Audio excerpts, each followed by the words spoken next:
Imaginez un robot, normalement calme et méthodique, se transformant soudainement en une machine de rage incontrôlable. Les lumières rouges de ses yeux s'intensifient, clignotant comme des alertes.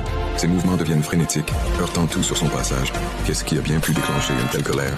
La réponse se trouve peut-être dans une ligne de code défectueuse, une erreur dans son programme. Le robot, submergé par des instructions contradictoires, se retrouve coincé dans une boucle sans fin.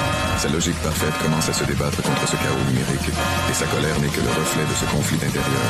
Des ingénieurs s'approchent prudemment, tentant de diagnostiquer et d'apaiser la machine furieuse. D'un coup d'œil, ils analysent les systèmes et chacun propose des solutions. Chaque minute qui passe, la tension monte, jusqu'à ce qu'enfin, un arrêt d'urgence soit activé. Le silence revient, permettant de repenser à ce qui a conduit à cette situation. Le robot est extrêmement énervé à cause des humains qui provoquent des ennuis. Imaginez une ville où la criminalité est presque inexistante. Grâce à des systèmes avancés d'intelligence artificielle, la police du futur anticipe chaque mouvement potentiel des criminels. Ces systèmes analysent des milliards de données en temps réel. Des comportements des individus aux conditions météorologiques, en passant par les tendances sociales. Les agents, équipés de technologies de pointe, reçoivent des alertes avant même que les crimes ne soient commis. Ils peuvent ainsi intervenir rapidement et efficacement, neutralisant les menaces avant qu'elles ne deviennent réalité. Cette prévention proactive révolutionne la sécurité urbaine, garantissant paix et sérénité aux citoyens. Toutefois, cette révolution ne vient pas sans défis éthiques. Assurer la confidentialité des données et éviter les préjugés décisionnels sont des préoccupations majeures. La police du futur doit donc trouver un équilibre entre prévoyance technologique et respect des libertés individuelles. Le futur de la sécurité est déjà en marche.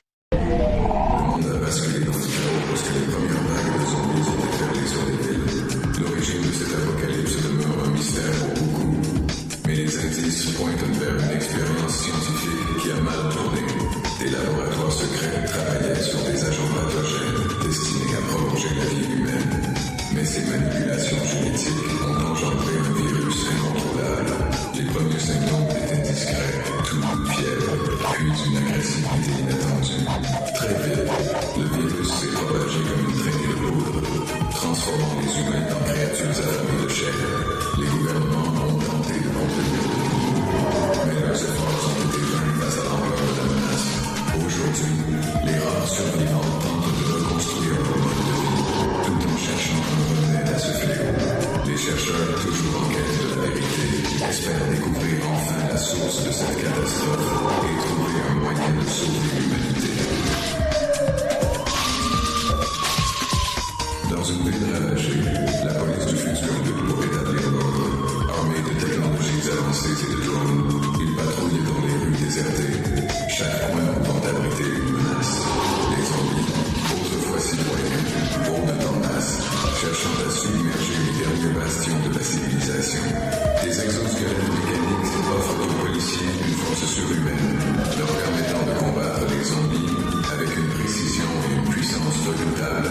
Cependant, chaque victoire est éphémère, car la menace du zombie semble inépuisable. Les policiers doivent constamment s'adapter, utiliser leurs connaissances en cybersécurité pour pirater les infrastructures zombies et neutraliser leur horde. Face à cet ennemi implacable, la police du futur utilise des stratégies novatrices pour survivre. Les citoyens restants ont placé leurs espoirs en eux, croyant qu'ils peuvent transformer le chaos en ordre et sauver ce qui reste de l'humanité. Je vais transmettre justement le passé vers le passé grâce à la transmission radio du futur. Justement, pour capter le passé, pour dire que j'ai gagné. La situation vient très critique.